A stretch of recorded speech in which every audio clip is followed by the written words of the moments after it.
Hi, I'm John Lithgow. I'm going to read you 20 Lessons on Tyranny by Timothy Snyder. You may have already heard these, but it's time you heard them again. Number 1, do not obey in advance. Most of the power of authoritarianism is freely given. In times like these, individuals think ahead about what a more repressive government will want and then offer themselves without being asked. A citizen who adapts in this way is teaching power what it can do. Number 2, defend institutions. It is institutions that help us to preserve decency. They need our help as well. Do not speak of our institutions unless you make them yours by acting on their behalf. Institutions do not protect themselves. They fall one after the other unless each is defended from the beginning. So choose an institution you care about, a court, a newspaper, a law, a labor union, and take its side. Number 3, beware the one-party state. The parties that remade states and suppressed rivals were not omnipotent from the start. They exploited a historical moment to make political life impossible for their opponents. So support the multi-party system and defend the rules of democratic elections. Vote in local and state elections while you can. Consider running for office. Number 4, take responsibility for the face of the world. The symbols of today enable the reality of tomorrow. Notice the swastikas and the other signs of hate. Do not look away and do not get used to them. Remove them yourself and set an example for others to do so. Number 5, remember professional ethics. When political leaders set a negative example, professional commitments to just practice become more important. It is hard to subvert a rule of law state without lawyers or to hold show trials without judges. Authoritarians need obedient civil servants, and concentration camp directors seek businessmen interested in cheap labor. Number 6, beware of paramilitaries. When the men with guns who have always claimed to be against the system start wearing uniforms and marching with torches and pictures of a leader, the end is nigh. When the pro-leader paramilitary and the official police and military intermingle, the end has come. Number 7, be reflective if you must be armed. If you carry a weapon in public, may God bless you and keep you.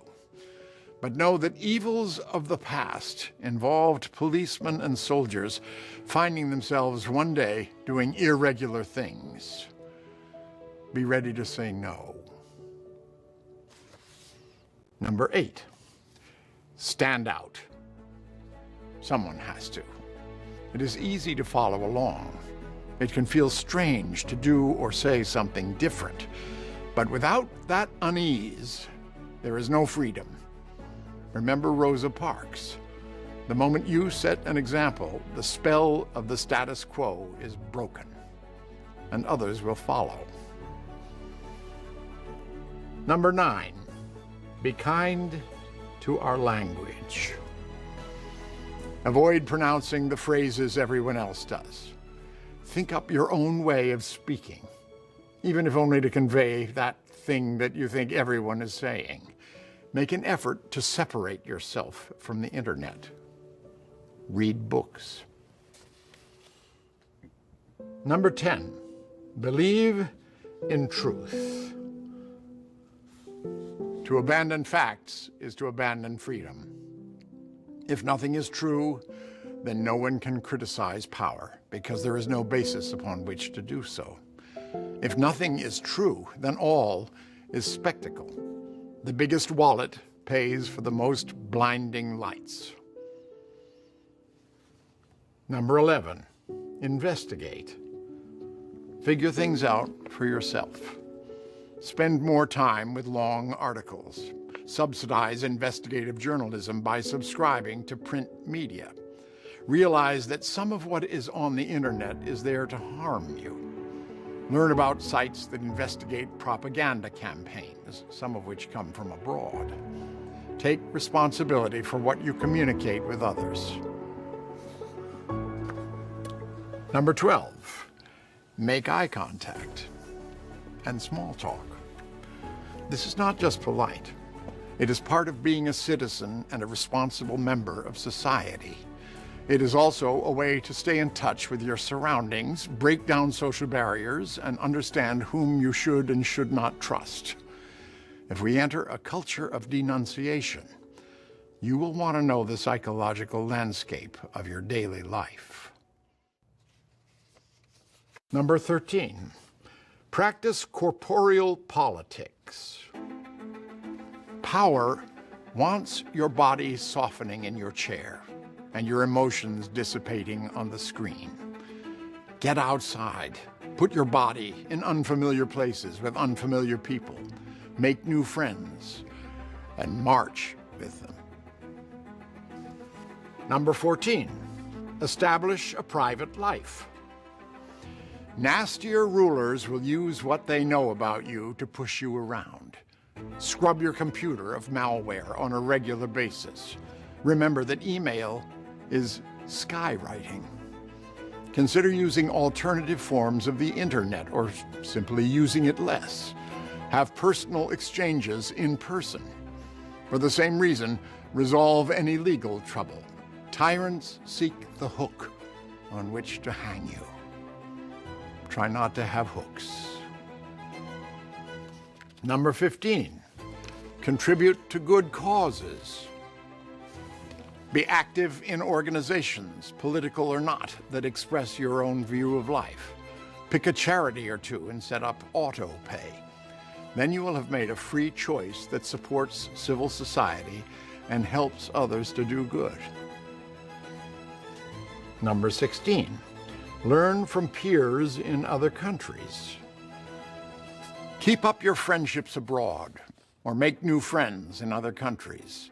The present difficulties in the United States are an element of a larger trend, and no country is going to find a solution by itself. Make sure you and your family have passports. 17, listen for dangerous words. Be alert to the use of the words extremism and terrorism. Be alive to the fatal notions of emergency and exception.